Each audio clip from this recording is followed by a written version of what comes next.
I'm 27 years old. I live alone in a rural town in Virginia, about 2 blocks away from my parents. My parents are both in their 60s, and my mom has become a very worrisome woman in her old age. Sometimes she walks over uninvited and lets herself in, since I had regrettably given her a key, which can get a bit annoying. Like if I would be out really late on weekends at a bar or with women, I would sometimes come home to my mom sitting in the living room waiting, worried sick. I know you may just think, oh my god, that's crazy, why not just put your foot down and tell her to stop?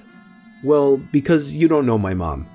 It's very hard to describe her, but she's the kind of worrisome, innocent little lady that you just can't bring yourself to go against. And I hate to mention, she also has mild dementia. Anyway, this was Saturday night. I think it was around 2 in the morning. I was at a nearby club with a group of college friends, really the only place to hang out in this boring town, and I was getting ready to head home. I said goodbye to all my friends and walked the 3 blocks it took to get back to my house. I walked up my front stoop in my drunken haze and dug my hand in my pocket for my keys. When I grabbed the doorknob, I realized it was unlocked. My mom was here again. I quietly opened and shut the front door, locking it behind me. I put my keys on the kitchen counter and found a note written in my mom's handwriting saying, "You forgot this at our house, next to the box of half-eaten cake my parents didn't want." I didn't see my mom anywhere, so I assumed she must have gone upstairs to sleep in the guest bed until I got back, which is something she would commonly do as well. Then I heard footsteps upstairs, confirming it, and that's when I sighed once again. 27 years old, almost 3 in the morning, and she still has to wait up and treat me like a child. I ran upstairs to check the guest bed, empty, along with all the bathrooms. I was afraid Mom was having one of her episodes due to her condition, so I ran to the phone to call my dad. After 4 rings, my dad picked up in a groggy voice, asking what the hell is the matter. After I told him that I heard Mom wandering around upstairs in my house, there was a short pause, and then he said, "That's not possible, she's sleeping right next to me."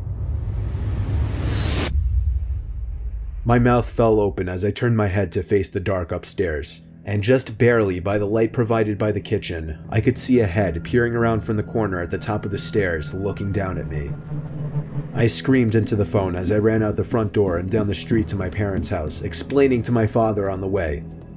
About halfway there, my dad told me, "Alright, I'm gonna call the cops," and hung up. I made it to my parents' house, where my mom was already waiting at the door, worried sick.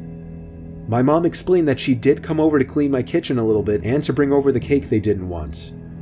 2 police cars pulled up in front of my parents' house, where they escorted me and my dad down the street to my house.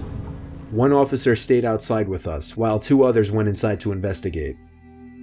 It felt like 15 minutes before they came back outside and said it was clear. They checked the crawl space, the attic, everything. There was really nothing for me to report, other than the door was left unlocked and I saw the outline of a head upstairs before I ran for it. Still, I didn't feel safe sleeping in there that night, so I went back to my parents' house. Me and my dad are certain that my mom simply forgot to lock the door when she left, as her memory has been getting worse over the past few months. My dad has been stopping her from coming over alone from now on, which makes me both sad but also relieved. Some nights, I still get paranoid that whoever was in my house that night never left, and is still hiding in here somewhere.